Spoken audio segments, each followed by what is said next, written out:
On the GameFace Footy Show tonight for Division 1, we're live at the Langwarrin Football Club, and great to be here as GameFace announced a new partnership with radio station RPP. Pine spoil the Shardy party, love that at Sorrento. Nick Jewell to coach Rosebud, Troy Shannon leaving Mount Eliza to head west for work, and Edith Vale Aspendale announced a former AFL listed player played one game at the West Coast Eagles to line up on Saturday. Big show ahead, great to be here. My name's Dan Lonigan. With me is our panel, Tony Blackwood. Welcome, Black. It's always good to have you. Yeah, great to be here with you, Dan, and it's good to have our good old mate Chris Holcomb back with us, Dan. Where were you last week, Hulks? I just had a little conference in Cairns, mate. A little conference in Cairns. Yeah, it was a little bit warmer. You do get around, mate. Monaco and then Cairns. I do. Oh, look, it's a great world. Look, it's a hard job, but someone's got to do it. Yeah. But enjoyed the weather up there. But I'm excited to be back in town, mate. There's a lot to talk about. Plenty to talk about. Let's start with the RPP partnership, and it worked really well last week. There was live streaming of a game last week. It was a ripping game too between Pines and Sorrento, and there'll be live streaming of a game of the round every single week for the rest of the season. And being involved, and this week it's Edith Vale and the Bombers, isn't it, Dan? Huge game. Being involved with both entities, Tone, you must be really pleased and proud about that. I think it's wonderful that you can go onto your app and listen to the voice of Lockie Kelly and Michael Voss and Adam Kelly, and then be able to watch it. I was actually in the Cairns airport, and I knew that was going on. Bang in, stream, headphones on. It was fantastic. Watch that last quarter. Yeah. I listened to the end of it. I thought it was absolutely outstanding from Lockie. Now, the feedback we're getting from clubs is overwhelming. They're really delighted about that. And as I say, we're on board with RPP, a great relationship developing there for the rest of the season. Let's have a look now at some of the RPP action from the weekend. Beat those good sizes with that severe pressure. So Plain on the end of it, plays on, runs to the wing position, just whacks it in forward. Ludovic comes out to meet it, spills down to McDermott with a left foot, ping of the goal, kicks it. Pines put on quick two quick ones. They're going to walk in. He sends a ball sail from 52. It's big. He's got the distance. He's got the accuracy. No. Yeah. Philippi likes it. Yes. He put it straight to the diddle. And Sorrento get within 2 points. They got a 14-12-96 to 15-8-98. Wowee. Boy, oh boy, the Sorrento Sharks are just never out of it. On hands, there's a lot of spent bodies. Ball back into play. Mitch Hallahan tries to bustle his way through a couple, but there's the last quarter siren. And Pines are victors by 3 points. We played 31 minutes in that last turn. Boy, oh boy, they've done well to hold on. There's no doubt about that. That was terrific, Dan, wasn't it? It was. The ending was superb. I mean, Lockie captured the moment. Michael Voss was with him. Lockie's uncle was with him as well. And they were capturing the moment superbly where the footy was. And people are asking questions. Has Lockie got the potential to go all the way? It sounded pretty good to me. Yeah, excellent. Yeah. And look, Dan, we had a young fella called Jack Heverin.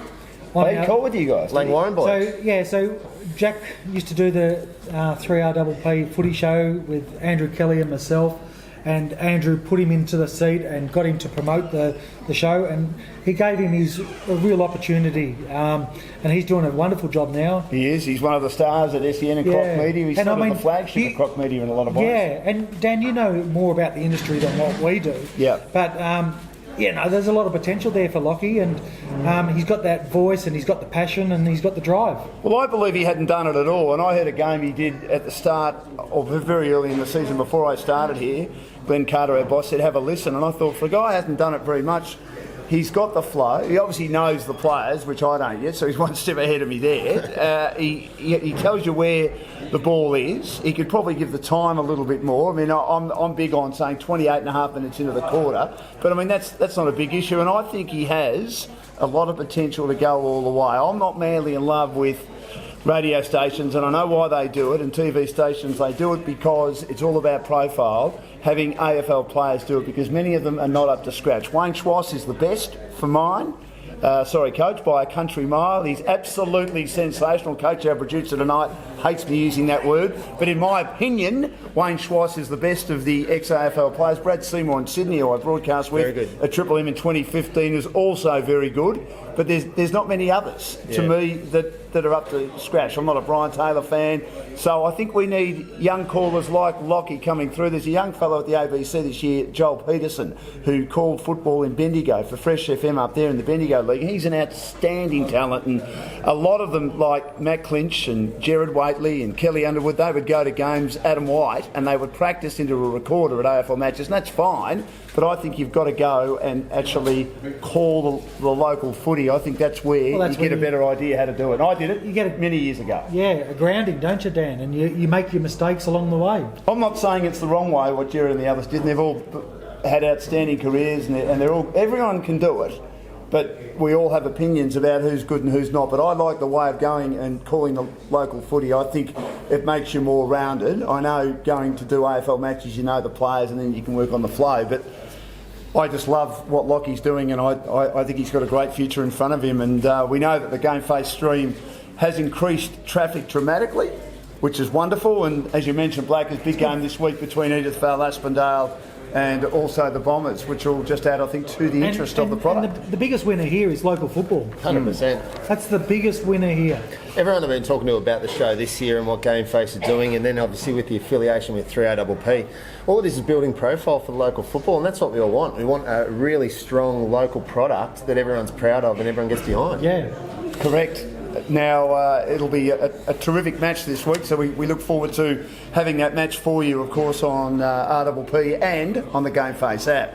Now, Pines spoil the Shardy party at Sorrento. Absolutely love that. Now, they were drinking Chardonnay, they were having a lovely time, they were paying for their lunch as they always do. They pay big money down there at Sorrento, don't they? And Pines dominated early, Tone. Ever since Chris Holcomb said that Pines cannot make it, they have had 2 outstanding wins, Dan. Can I elaborate on that? You can. I went down, after I'd said that they couldn't play finals, I went down to watch Pines, Franks and Bombers, just to have a look and see what happened. The Franksing playing group, the Pines playing group responded that well to what Paddy was saying that week to get themselves up for a game that I didn't think that they were going to win. Franks and Bombers, on the other hand, they had all the form going into the game. They had a spirited contest against 100%. YC. So looking at that, I thought, Franks and Bombers will get over here. They pantsed them. That first quarter was embarrassing for Franks and Bombers. Their first half against Sorrento on the weekend, they really set the game up. And it wasn't just me. I was standing there. This is what they're becoming good at, isn't it? Starting well. They were fantastic. They absolutely made a mockery of Franks and Bombers. So, and the supporters, the committee, the parents, people at Franks and Bombers were disgusted that day in that first quarter what they did, and it was all because of Pine's attitude, and they took it out the following week, and that's what the competition's like. If you're not on 100%, you're going to get put away. We always question the bottom 6 of Pines, saying, but I reckon they've really stood up over the last few weeks, and the dominance of the Pines Footy Club has been exceptional. It's their attitude. It's their attitude to go and attack the football and have a crack. I mean, there's 3 things you've coached. There's skill and class, there's form at the time, and then there's attitude. Well, they got 40 points up in the third quarter. We thought Sorrento had come back, and they stormed home and got within 2 points with less than 2 minutes remaining. In the end, they weren't able to find that last goal. And there was a little bit of drama. Sorrento fans were calling Pines fans Centrelick people. That's been mentioned on social media, which I think is disgusting. That's old, because it is very been doing it for Pines for years. There was a quote a couple of years ago about all that stuff, and it's just rubbish. But anyway, I mean, they're a great club, Pines. Yeah, but Pines wanted it one of the day again. Wonderful, proud club. Both clubs are proud clubs. Now, Paholke and Schwartz and the Pines fans were at each other all day. Yes. And Lee Paholke actually had a crack at the crowd at the end when he kicked his 4th goal of the day. Look, he's a very talented player. But would you say, Tony, at times he's a little bit outspoken? Isn't it great for the game, though? Isn't it great that you get everyone involved? Well, I think it can be a bit dangerous, can't it? If you go over that line, but, I mean, you want to go and see that. You'd hate to go and see a boring thing. If he's cranking up in the last quarter and they're coming hard and he's sticking it to the crowd, and the crowd's having to go back, you're all involved in it. Do we know if the crowd had a crack at him at the end? Oh, they would have been, for sure. If I think as long as it doesn't get out of hand, you're right. Dan, I'm okay with that. The more the crowd gets into Lee, the bigger and the better he plays. Always has been. What about Troy Schwartz? He's come back in. He seems to be struggling. He was a bit sloppy with his ball use. Should he be dropped, boys? Well, I didn't think that he should have come straight back in to start with, Dan. I thought that he needed to play 1 or 2 games in the twos, not because he's It was just to get himself right to play senior football. We're not playing the PN Division football anymore. We're playing Peninsula Division football. He's good enough to play there, but he's a little bit rusty at the moment. Yeah, but that's more for 2 or 3 weeks down the track. They've earned the right to have that top spot and be able to try a few things. And if he gets informed come finals time, I reckon he's going to be a better inclusion than that 22nd player they pick in a final. Yeah, but do you think that he should have come straight back in, or do you think that he should have played through the twos? Look, he had a couple of weeks on the track, I know, and he probably did a couple of weeks on the track to forego that game in the second. We're talking, I would have played him in the twos. I would have played him in the twos. Yeah, I would have. Yeah. But they wouldn't want to be starting like that in the finals, though, would they? I mean, that is a concern for Luke Tapscott and the coaching staff. But this final series is just going to come down to attitude. You've got 6 sides who are that close and can beat anyone on the day, that it's going to come down to attitude. Now, there's an investigation also, boys, regarding an on-field incident in the first quarter. No names. Which game? Of that game. Oh, yeah. No names, no pack drill. So we don't know much about it, except there will be an investigation organised by AFL South East, and the same for the Devon Meadows and Crib Point match as well. So watch this space, and we'll find out plenty more on the GameFace app regarding that. But that is a major cause for concern. Now, Nick Jewell, announced coach of Rosebud. Wasn't a surprise when we spoke to Lockie White for GameFace last week, and he didn't give too much away. He played a straight bat right throughout my very hard questioning voice. I say that with my tongue firmly planted in my cheek. So I wasn't surprised when it was announced, and Rosebud contacted GameFace. They were very professional about it to set up the press conference, and here's what was said. Last night we had the exciting news of signing up Nick Jewell, a former premiership coach at Rosebud, and we'd like to thank Nick for coming on board once again. Thanks, so mate. thank you very much. Oh well, once Rosebud came into the scene, I suppose it was an easy decision. Look, I probably always hoped that I had the chance to go back. I probably wasn't overly confident after leaving. Not too many coaches get to go back to their original club where it all started, and they gave me my chance. So when the opportunity arose and conversation started, it was an easy decision really to go back to Rosebud. I've still got some terrific friendships there with the players, and been in communication with them, and weekly catching up for lunch, and it's sort of been bubbling away a little bit quietly, and when the opportunity was there, I just had to take it. Yes, excellent footage of the press conference involving Nick Jewell and the president of the Rosebud Footy Club, Lockie White, and very professionally handled, boys, the whole time by Rosebud. All clubs should do the same, shouldn't they? Oh, look, I think that was fantastic, Chris, and the way they presented themselves. And they've got on the front foot and signed Nick pretty much straight away. Adrian McBean gave them an answer a couple of weeks ago, and I think that Adrian has done an outstanding job for their football club.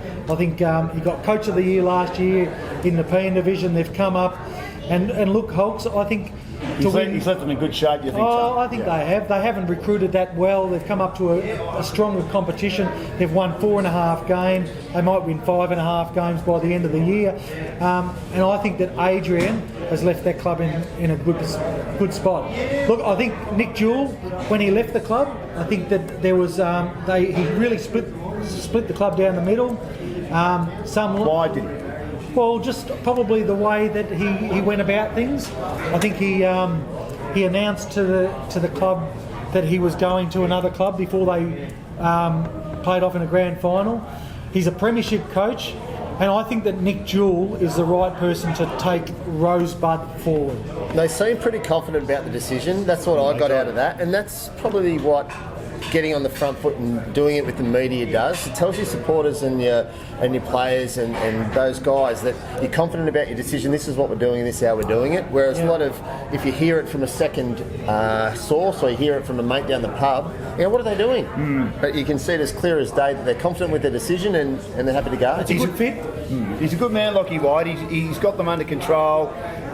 He's very relaxed, but he also is very focused on what he's trying to do at the football club. And it's pleasing to see that the keyboard warriors have laid off regarding any criticism regarding that appointment. And we wish Nick, who's a good friend of ours at GameFace, all the very best. And now looking at Troy Shannon departing Mount Eliza, Mick Dunn contacted the GameFace team to set up a press conference, and this is what Mick had to say about Troy Shannon leaving the club for work commitments. I'm Mick Dunn from the Mount Eliza Football Netball Club, and today we would like to make a public announcement. Our senior coach Troy Shannon has been offered and accepted a role in his employment, which will take him to Western Australia next year, and subsequently he'll be leaving us at the end of this year. The club fully supports Troy's decision, and we're right behind him, and we wish Megan and Troy and his family all the best. And that also is very professionally handled by Mount Eliza. Troy Shannon, Chris, has done a great job at that football club. It's a good club to be in charge of. Seniors third on the ladder at the moment, reserves top, under 19s top. The timing of the announcement, I mean, look, if you get a job opportunity, you get a job opportunity, don't you? Yeah, timing was fine because it was going to get out one way or the other, whether or not he was going to do it. So get on the front foot, make the announcement and go from there. And what it does do, Holtz, is it gives them an opportunity to go and look for the best person available for that job. Who is that? Look. Well, I'm not too sure. Is there somebody in the VFL, or they've got a lot of VFL listed people? Are you interested, Tony? Look, Dan, not at this stage. You'd be mad not to. If you're looking for a job next year, you would be mad not to. I'll tell you why. Are you looking for a job next year, Chris? No, but definitely it would be a plum job. I'm telling you now, and look, people from Mount Eliza can take this the wrong way. I don't really mind.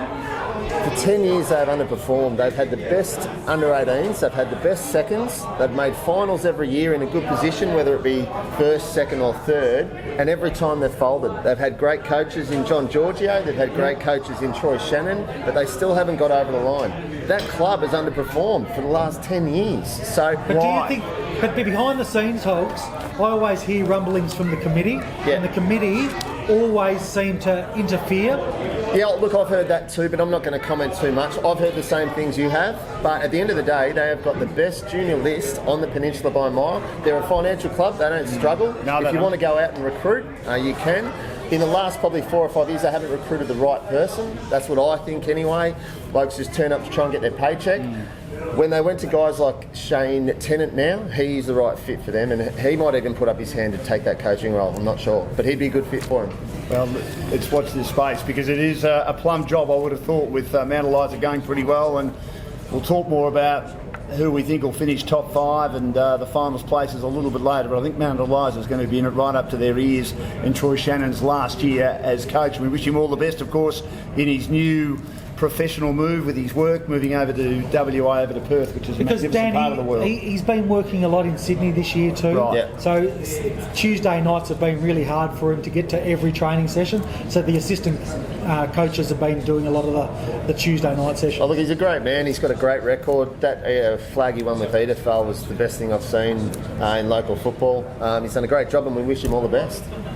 Absolutely. So it's going to be fascinating as to who will replace Troy Shannon. There's of course a lot of coaching jobs up for grabs, and we'll talk more about that very shortly. But let's take a break, and we'll be back with our special guest, thanks to the Frankston RSL, out on location with our man on the ground. He is Lucky Star, he is everywhere, the boss, Glenn Carter. Looking at the Division 1 goal kickers after round 15, we'll start with the seniors, and Aaron Edwards of Pine still the leader, kicked 3 on the weekend, and his team's thrilling victory over Sorrento. He's on 44. Geordie Moncrief still second for Mount Eliza, 2 to go to 35. 2 players equal third, they both kicked 4. Trent Dennis Lane as Bond Beach continue their end of season resurgence. He was superb with 4 goals, as they were too good for Frankston Bombers. He's on 34, and even though Sorrento went down, Leaper Holke booted 4 for the Sharks. He's on 34. Jackson Calder making up the top 5 from Mornington, 3 goals to go to 33. In the reserves, Michael Chaplin of Frankston 1 to move to 31. Tom Loney of Seaford, 2 goals, he's now on 26. Then an 8-goal break to the rest of the field. Jake O'Neill, Edithvale Aspendale booted 4, he's on 18, as did Charles Coyne of Frankston YCW to move to 16.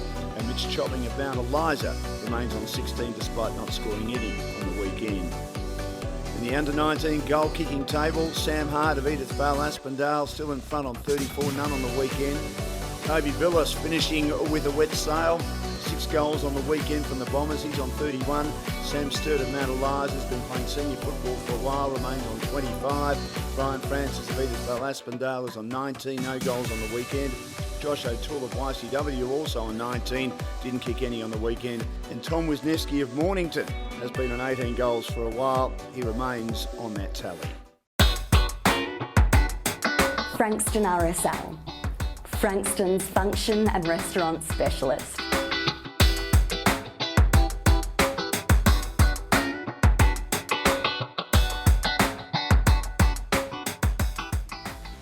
St Andrews Brewery, using the finest ingredients, ensuring each beer is full of flavour and character. Great to have your company on the Division 1 footy show for GameFace. Stan Lonigan, Chris Holcomb and Tony Blackford with you. We are at the Langwarrin Football Club. Great to be here tonight. Plenty to talk about with Langwarrin a little bit later on. But Edithvale Aspendale have announced that they've recruited a former AFL player who played his junior football at the club in Tom Lamb from the West Coast Eagles, recruited by the Dandenong Stingrays. Played just one game for the Eagles, first game of 2015, and Luke Beveridge's first match as coach of the Bulldogs, which the Dogs won that day. They call Tom Lamb Chops. He's the son of Wayne Lamb boys who played for Melbourne and Fitzroy during the 1990s, 21 games, and actually got traded from Melbourne to Fitzroy for a very useful league footballer, Marcus Seekamp, who was the top 5 draft pick for Fitzroy, and then went across to Melbourne and played in those good teams of the Demons in the late 90s under Neil Danaher. He's also the grandson of St Kilda's 1966 premiership winning forward in Ian Cooper, who was an outstanding player, high flyer, blonde hair in those days. So he's got excellent footy pedigree. Thanks to the Frankston RSL, our special guest is with Glenn Carter down at Edithvale Aspendale. Over to you now, Glenn.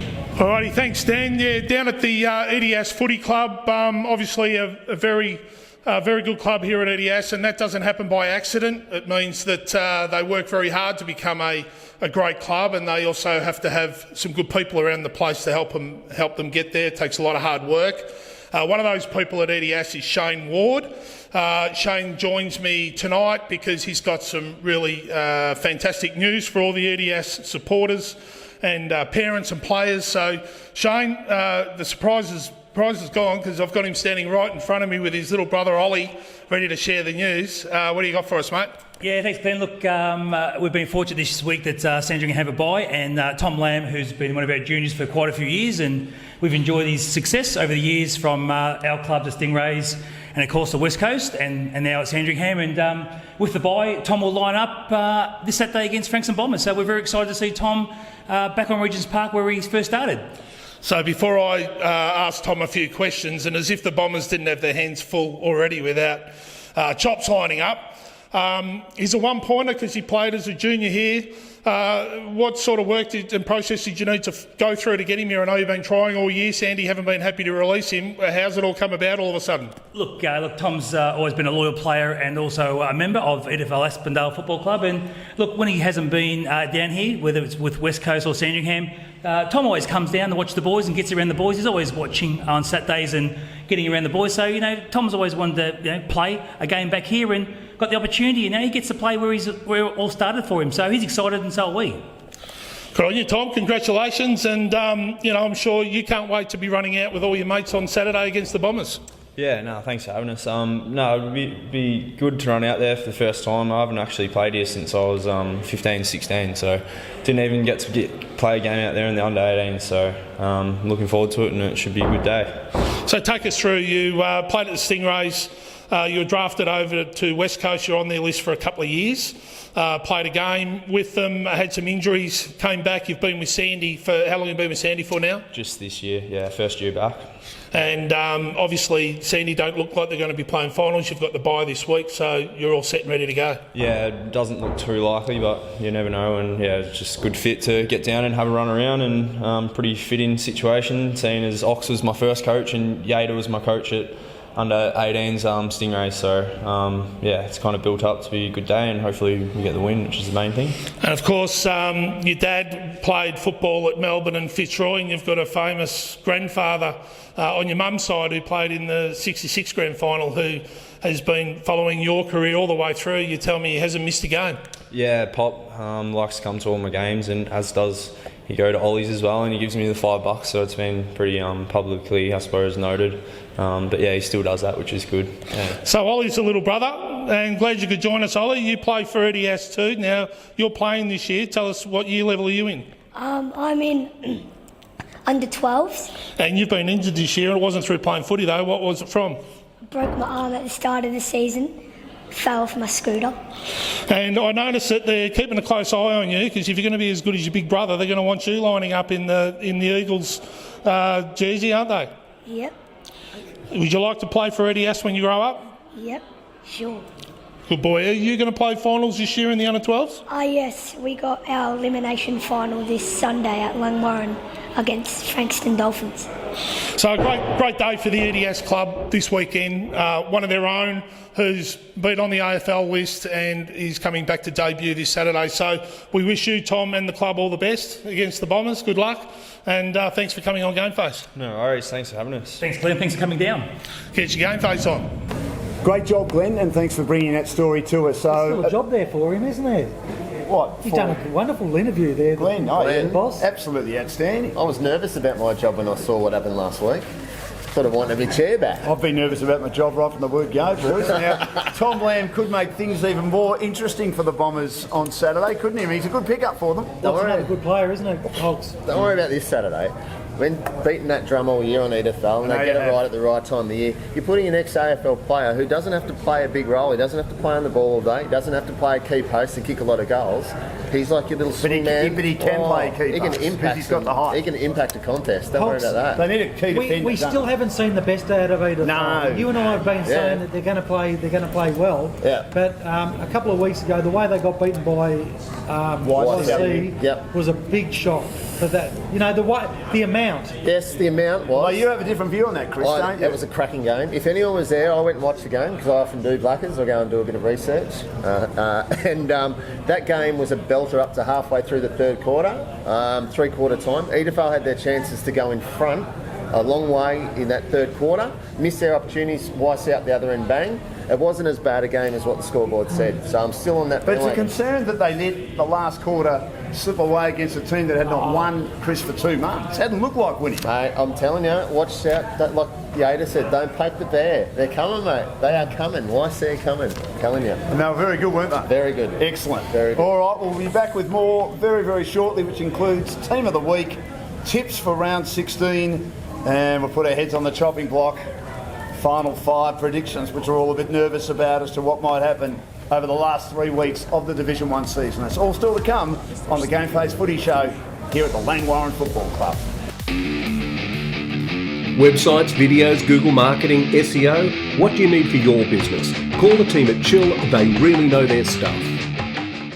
The GameFace Best Player Award will start with the First Division Seniors, and Sean Downey's been in front most of the year from Rosebud. Another great performance despite his team losing.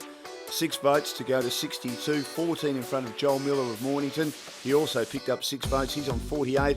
Mitch Hallahan of Sorrento, his team went down, but he's been brilliant in the middle of the ground this year. The former Hawthorn and Gold Coast AFL player, another 6-vote game from him. He's on 44. And Nick Marston of Sorrento had a pretty good game as well. 5 votes to go to 41. Kyle Hutchison, the veteran from YCW, 6 votes to move to 40. And rounding up the top 6, another veteran, 40 years old, Paul Scanlon of Pines. He just keeps on keeping on. 4 votes. He's on 39, and his team's thrilling victory over Sorrento. In the reserves, Jacob Beggs of Pines, 5 votes to move to 49. He's got a 10-point buffer. From Ben Sharman of Bombers, 6 votes to move to 39. Isaac at Drinkwater Coates of Rosebud, also 6 votes. He's on 38. Jared Douglas of Bond Beach didn't score any on the weekend, remains on 36. Luke Black of YCW posted 5 votes. He's on 36. Ed Ellis of Rosebud, no votes to be on 35. And Trevor Madison of Sorrento, 6 votes to move to 34. In the under-19s, it's pretty tight at the top. Kyle Dapp of Seaford, 6 votes on 40, a 2-vote advantage from Ryan Rose of Mornington, 5 votes to be on 38. Ben Ward of Edithvale Aspendale didn't add to his tally of 37. Nick Sakalis of Rosebud the same, remains on 36, and he's been joined on 36 by Lyndon Bakar of Seaford, who picked up 4 votes on the weekend. Welcome back to the GameFace Footy Show. It is Division 1. We are looking forward to another big round of footy coming up. Before, though, we get into round 16 and our predictions for the rest of the season and where we think the teams will finish going into what will be an outstanding final series. Chris, your all-important team of the week. Yeah, I'll rip through them, mate, and then you can start to hook into me. That's okay. All right. From the back line, we've got Boswell, Ongarello, Barry. Halfbacks, Marston, Warwick Miller, O'Hanlon. Centre line, Sean Downey, Mitch Hallahan, Joel Miller. Half forwards. He's been in good form, Joel Miller. Joel Miller's probably second behind Sean Downey. He's the most consistent footballer this year. He's had a great year, Joel. Half forwards, Trent Dennis-Lane, the bus from Edithvale and Tapscott at Sereno. Forwards, Bo Bailey for his first time this year from Bomb Beach. Aaron Edwards, Sammy Fox. Rucks, Bo Hendry was best on ground again on the weekend. Sam Monaghan, and you want YC to come good. Kyle Hutchison, best on ground last 2 weeks. So Hutcho gets through. Dean Williamson, best on ground at Seaford last week on the bench with Lockie Street, Dale Sutton, Paul Scanlon. Mitch Gent was back in the side again for Bomb Beach. The last 6 times he's played, he's been in the best. Very good player. And Kingsbury from Frankston. He's helped turn them around, Gent, hasn't he? Gent's been amazing. His last 6 weeks, he's only played 9 games, been the best 6 times, and he just gives you that depth through midfield. But so has Bo Bailey. He's been he's been in really good form. And you go back to when they played Edithvale, they only lost to Edithvale just. Yeah. They beat YC and Sorrento in a row. They just lost to Mount Eliza, and then their form last week was outstanding against the Frankston Bombers. Yeah. And if everything unfolds for Bomb Beach, they can still make the finals. No, the percentage is not great. They won't. No. But No, they can. Mathematically, they can. You're right, Tone. Top 5 contenders in 3 of the last 4 matches they've played. So they're certainly improved, but they had that bad patch in the middle part of the year, which is costly. And it's always hard when McDonald, Dennis Lane and Dylan Jones. Jones been out for the year. Yes, they're their 3 best players. Correct. Makes it hard, doesn't it? It does. Anyway, let's look at the tips. Round 16. We've got a couple of ripping matches. Looking forward to this. I'm actually going down to host a function, a past players function, for the Pines Football Club on the weekend at the Eric Bell Reserve. So I'm looking forward to that. And they take on arch rivals Frankston YCW. Massive, massive game. Pines are flying at the moment. YCW getting better. They are. One of the big matches of the season, I would have thought, boys. Yeah, I've seen YC last couple of weeks. They're getting ominous. Yeah. Don't poke the bear. They're starting to come. They got a couple of injuries out of last week. Yeah. They got a concussion. I think it was to Wallace, and Minchington went off with a slight hamstring. Yeah, and then you've got McLeod, BJ Credlin, Lilac, all just about ready to come back through. Yeah. So I think Street's McLeod down might come back in today, but Lilac might be still another week or so away. But I'm going for Pines. Oh, look, I think the Pines' form has been outstanding. You can't fault what they've been able to do. No, Folks, 100%.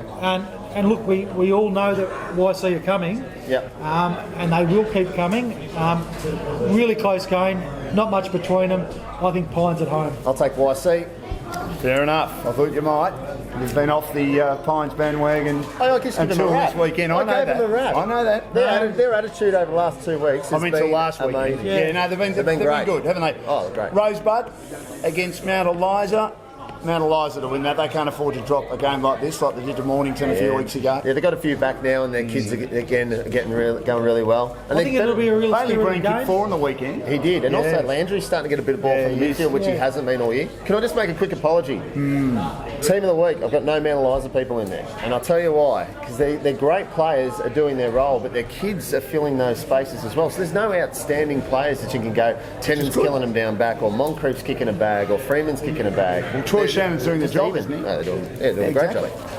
I think it's going to be a good day for Rosebud. It's their last home game of the year. Adrian McBean's last home game. I think they'll have a fair dinkum crack for him.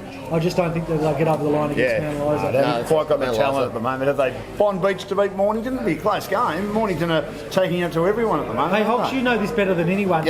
Mornington really struggle to go to Bomb Beach and play football. Why? Oh, it's just one of those hoodoos. It's ever since I was playing. So I reckon the last 10 years, I reckon when we've gone to Bomb Beach, we've taken some great sides over there and can't win.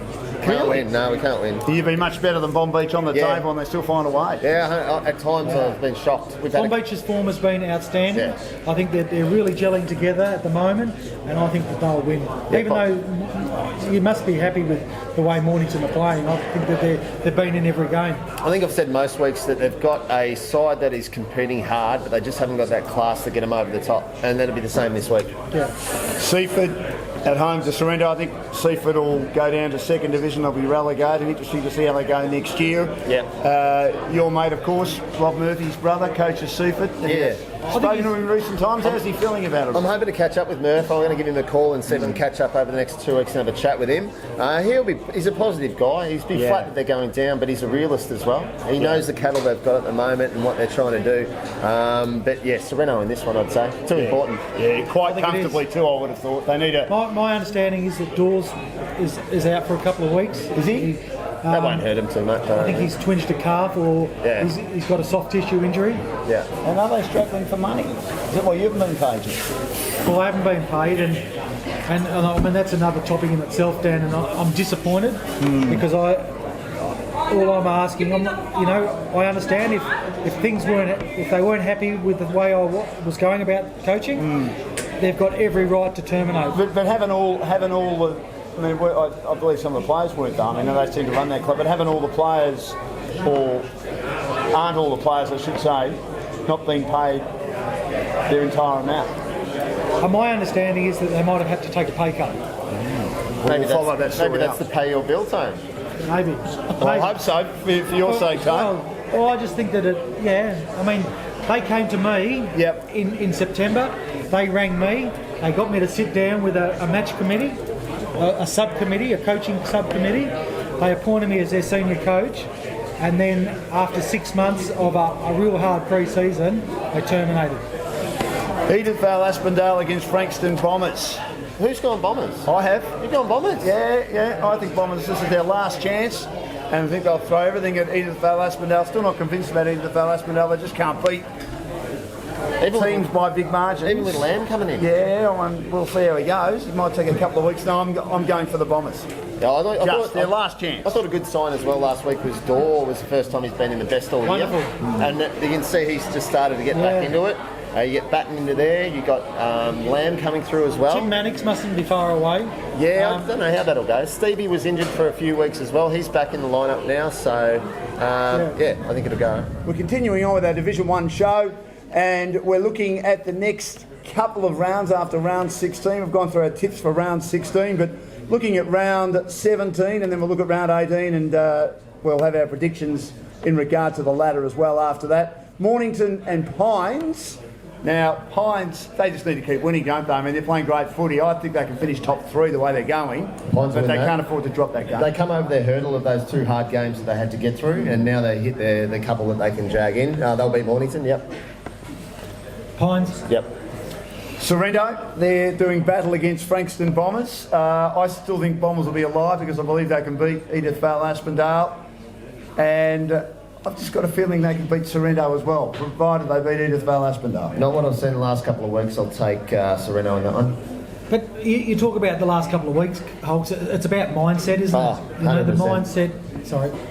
The mindset is what it's all about. Yep. If Frankston's mindset can turn around, they'll turn around. I just said, the Pines example is perfect. Paddy got them on target. They've smacked out Frankston Bombers, who were flying at the time. They've smacked out Sorrento. And now they've got another big game in YC today, or Saturday, and then they have got a couple of ones that they should win. Bombers can turn it around, and it's the whole thing. Like, anyone in that top 6 can win. They've just got to get on the roll at the right time. It's going to be fascinating, isn't it? Mount Eliza doing battle against Edithvale Aspendale. Massive game, this one. Could decide top 3, certainly for Edithvale Aspendale. I think Mount Eliza at home would be too good. Edithvale for me, too strong around the ball. Few too many match winners. Yeah, look, I think I like the sound of Mount Eliza at home, Dan. I think that their fleet-footedness and leg speed might get Edithvale on the outside. Frankston, YCW and Rosebud. They'll beat Rosebud. Yep. Yeah, comfortably. YC. Yeah, YC for me. I think at this stage, YC might be nearly back to full strength. Yeah. Which will be frightening for the rest of the competition. And Seaford against Bond Beach. Yeah, Bond Beach. Bond Beach for me. Yeah, Bond Beach for me too. And on to round 18. We can run through these pretty quickly. Mornington and Seaford. I think Seaford will know by then are going to be playing in second division. The last game of the season for those two teams. Nothing to lose, so hopefully we get a free-flowing open game. I think Mornington at home, though, will be too good. Mornington at home, yep. Mornington for me. Mount Eliza doing battle against Frankston YCW. A bit of a finals preview. Huge match this. Mount Eliza at home, though. Yeah, the bear will be well and truly poked then, and no one will be wanting to play these guys, I reckon. So YC over Mount Eliza. And look, YC, and I've gone for YC as well. And early on in the year, Mount Eliza were able to beat YC. Yeah. But YC's had the wood over Mount Eliza for too long. Yep. And Pines up against Bond Beach. It'll be just again a warm-up for them for the finals for Pines. And as I say, I think they'll be top 3 by then, and they'll just be looking to finalise their preparation for the final. So I'm picking Pines. Yeah, quite comfortable. Bond Beach could be a spanner in the works. That's going to be a lot closer than what you reckon. Pines, I'll tip, but a lot closer. Yeah, I'll tip Pines this far out, but I'm wrapped with the way Bond Beach have been Yeah, they've travelling. done well. There's no character. Frankston Bombers and Rosebud. Frankston Bombers will win this, and unfortunately end one of the nice guys of Division 1 footy, Adrian McBean, and Mornington Peninsula Football League, on a bad note, or on a sad note, disappointing note. I think that Frankston Bombers will be too good, but Rosebud will push them because I want to do well for Adrian McBean in his final game. Bombers will win that one, but they'll be kicking themselves that they lost to Bond Beach and Pines, because it won't matter. They won't be in the finals. No, I agree. Bombers for me at home. And this is a ripper. Edithvale, Aspendale and Sorrento. Absolute ripper. Yeah. This could be, in some people's minds, not in my mind, but in some people's minds, a dress rehearsal for the grand final. It'll certainly be a nice preview for both teams, won't it, boys? I'm going for Sorrento, though. I think the last 3 rounds we've just been blessed with the footy that we've got coming up. And all the top 6 sides are all playing each other. There's a couple of special games a week. This will probably show where each club is and give them momentum going into the finals. I'll take Edithvale. I'll take Edithvale, especially at home, Dan. I think that they were really close against Sorrento down there. Yeah. And I think they'll get the job done. Big momentum game, just leading into finals. Now, looking at the top 5, Chris and Glenn have Sorrento, Edithvale, Aspendale, Pines, Mount Eliza and Frankston YCW, with the Bombers missing out. You're pretty comfortable with that, Chris? Yeah, I wasn't a couple of weeks ago, but like we talked about attitude, Pines have been absolutely fantastic the last 2 weeks. I had Bombers up on a bit of a pedestal. Their attitude hasn't been in that spot the last 2 weeks, and it's shown, and it probably will cost them. The YC sneak in, and no one. So you got Pines top 3 and Mount Eliza finishing 4th, which you think would again be an underachievement for them? Yeah, I think so. And YC, the massive scare from 5th. Hasn't been done since Edithvale 2013, and I think it's a good chance. Very, very interesting if we get that. Blackers, your top 5, Sorrento, Edithvale, Aspendale, Frankston, YCW, Mount Eliza and Pines. And if YCW are 3rd with their ability to win premierships, they're going to be extremely dangerous. Tell us why you've gone down that path. Well, I think YC are obviously one of the sides to beat. They're starting to get all their good players back. If they've got momentum and if they can win the last 3 games, Dan, they're going to finish top 3. Yeah, it'll be very interesting. They've certainly started to play footy at the right time. They're peaking beautifully. My top 5, Sorrento, Mount Eliza, Pines, Edithvale, Aspendale. I believe they'll drop their last 3. And Chris looks at me very strangely, as he often does. Everyone does anyway. It's nothing new. And Frankston, YCW. And what a big match that would be. An elimination final between Edithvale, Aspendale and Frankston, YCW. It's going to be a terrific end to the season. And it's been great having you part of Division 1 here at Langwarrin. We thank everyone for joining us. May the best team win, as long as it's your team in Division 1. Back with more Division 1 football on the Footy Show for GameFace next week.